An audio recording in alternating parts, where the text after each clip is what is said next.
লালবাবু, ও লালবাবু, লালবাবু, শুনতে পাচ্ছ তুমি? তুমি আর চিন্তা করো না, আমি নীলবাবুকে পেয়ে গেছি। আমি এখন হেব্বি আছি। আমার এখন সবে নতুন বিয়ে হয়েছে, আমার যা চলছে, আর এখন শীতের মৌসুম, বুঝতেই পারছো। মানে কি বলবো, এত ঠান্ডার মধ্যে আর লেপটা পুরো গরম হয়ে যাবে। এই যে আড্ডা আমরা বুড়ি কাকিমা, তোমাকে একটা কথা বলছি, ফার্স্ট কথা একটা বলি শুনে রাখো। কারোর যখন ভালো করতে পারবে না, তো কারোর খারাপ করতে যেও না, ঠিক আছে?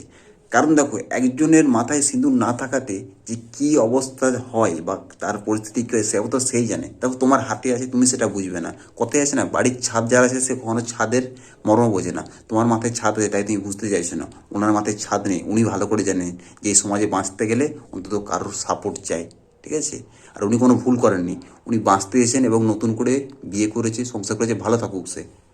তোমার এত গাঁড় ফাটছে কেন মারা? হ্যাঁ, পারলে তুমি একটা করো না। আসলে মেন হচ্ছে যে তোমার ওই নীলবাবুকে তোমার পছন্দ, তাই না? তোমার হচ্ছে না। লোককে বলছো মারা খাট গরম করছে, শীতে ইয়ে গরম করছে, ভাই তোমাকেও তো করে। কাকু তোমাকেও গরম করে আশা করি। মারা ফালতু মহিলা কোথাকারে।